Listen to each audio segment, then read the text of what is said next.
कि सब सकाल पॉजिटिव रहा दरकार से उद्देश्य रही आप चिंतार रही निहाती स्पिरिचुआलिटी को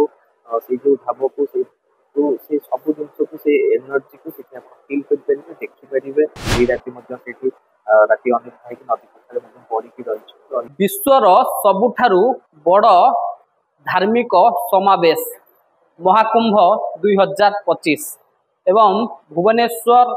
जयदेव भवन ठारे एक फोटो प्रदर्शनी होईची एवं ओडिशा रु प्रयागराज जाई फोटो उठाई एवं प्रदर्शन रे शामिल करछंती फोटो सांबादिक राकेश रावल आमे तांको ठारु सीधासलख भाबरे केमिति रहिथिला एई संघर्ष पूर्ण फोटो उत्तोलन करी आनी एठी फोटो प्रदर्शनी करिवार आपन को भास्कर को स्वागत केमती कौन रही यही संघर्ष पूर्ण फोटो उठाई एवं प्रदर्शन में सामिल करवा तो आम जर्नालीस्ट डिसाइड कलु जेहेतु गोटे एत बड़ उत्सव हो सब ओडिशा कभर करूँ दूर था कि टिकेट कलु जीवार टिकेट करूँ डिसाइड कलु समस्त जा प्रथम थर आम जो जाइलु कुंभ आरंभ हबार 2 दिन पूर्व महाकुंभ आरंभ होता है 2 दिन पूर्व जाइलु सेठी 5 दिन पाखापाखि रही पूर्णमी दिन आम कवरेज करूँ दिन संक्रांति दिन फास्ट साई स्नान है भी कभर कर टिकेट किसी कनफर्मेसन न थाए रही किसी व्यवस्था न थाए से संघर्ष भितर भी जापारू आनीपारू सौभाग्य किंतु कोटी कोटी भक्त श्रद्धालु जाउछन्ति प्रयागराज महाकुंभ दर्शन करिवे एवं साधु संतों आशीर्वाद कामना करिया को जाइथांते हेले आपण एठी जो फोटो जो उत्तोलन करछन्ति तो एटा किते दिन धरी आपण फोटो एते गुडा को माने आम तो काली को आरंभ कर एग्जिबिशन 3 दिन धरी ये चलो गत काली आरंभ होता आसंता काली महाशिवरात्रि महाकुंभर समाप्ति से दिन महाशिवरात्रि दिन से आमर ये जयदेव मंदिर शिवरात्रि दिन इवनिंग क्लोज तो 3 दिन धरी चल केते फोटो एते रे प्रदर्शन रे स्थानित होइछ तो पाखापाखि 1000 फोटो नहीं किंतु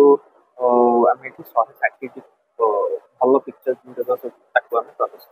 भारत विभिन्न स्थान रे कुंभ मेला पूर्ण कुंभ अर्ध कुंभ महाकुंभ होता है आपण ये जो महाकुंभ जीवार कौन प्रथम थर थिला आगु थे कुंभ जाइए कौ जगह को आपण कुंभ तो प्रति वर्ष कुंभ मेला हुए किंतु ये जो महाकुंभ आपण को केमती कोटी कोटी भक्त श्रद्धालु जाउछन्ति एबे जो महाकुंभ जाइथिले कोन तो फोटो मध्ये उत्तोलन करछन्ति एवं वीडियो मध्ये उत्तोलन करथिले किते कष्ट होइतिला एते सब वीडियो फोटो उठेबा कष्ट विभिन्न बाधा विघ्न आसुला किंतु किसी ना किसी गोटे मनुष्य कहतु कि भगवान आशीर्वाद कहतु से बर्ती जाऊँ आम पाखे खाଇବା पहुँची जाऊला आम पाखे रहा सुविधा पूरा आश्रम व्यवस्था हो जाऊला आम 2 राति राति अनिद्रा नदी पठार पड़ी रही अपेक्षा कर आरंभ हबार से पिक्चर नबू 2 दिन रही बाकी आम यात्रा निश्चित कष्ट तो भगवान का आशीर्वाद भाव बहुत किसी मिराकिल होता आम सागे एमती किछि मध्य घटना अद्भुत घटना आपण चाहे कहिबारे एमती किछि अद्भुत घटना मध्य घटिला एवं सेटा किछि कहि परिबे जेंति आपण किछि समय पूर्व अन्य मानू कहूथिले एमती किछि खाद्य मध्य आपण प्रबल भोक होताय किंबा खाद्य मध्य किछि आनिकरी कोन भक्त दोइथिले एवं ताहा मध्य आपण प्रसाद आकार पाइथिले प्रतिदिन तो किसी ना किसी बहुत आम सागे मिराकिल रही सेसन जावाक राति पहुँचा मुझे नहीं जावा लिफ्ट दबा खाइबा भर 2टी जिन गोटे हूँ खाइबा जो मकर संक्रांति था मकर संक्रांति पूर्व दिन आम डिसाइड करके आसता 2 दिन जाक फेरबू आसू रहू बाहर ही रहू नदी पठार तो बहुत होता टेम्परेचर कम थाए आम भूख था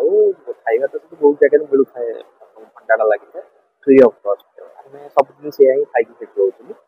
गोटे दिन से जो लाइन में ढड़ा हो लंबा विशाल लाइन प्रबल भोक कम भी अच्छी जल्दी कर 3 जन जाक अच्छु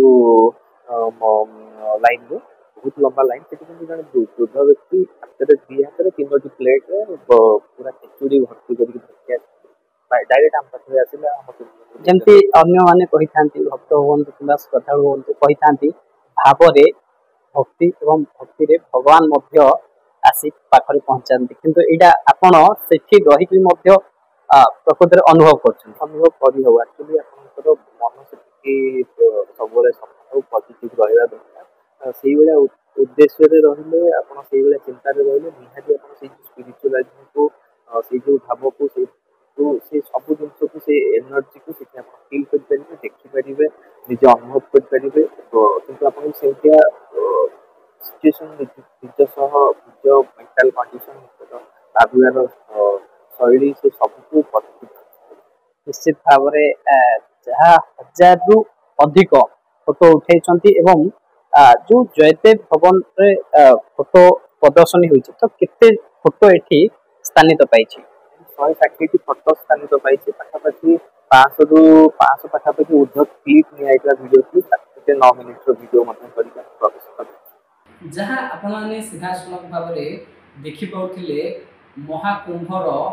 ବିଭିନ୍ନ ସାଧୁସନ୍ଥ ଏବଂ ଭକ୍ତମାନଙ୍କ ମଧ୍ୟ ଫଟୋ ଏକ କ୍ୟାମେରାରେ କଏଦ କରି ଏହି ଫଟୋ ପ୍ରଦର୍ଶନୀ ମଧ୍ୟରେ ଆପଣମାନେ ସିଧାସଳଖ ଭାବରେ ଫଟୋ ସାମ୍ବାଦିକ ରାକେଶ ଦେଉଳ ମଧ୍ୟ ଫଟୋକୁ କଏଦ କରି ପ୍ରଦର୍ଶନୀ ମାଧ୍ୟମରେ ଦର୍ଶକଙ୍କୁ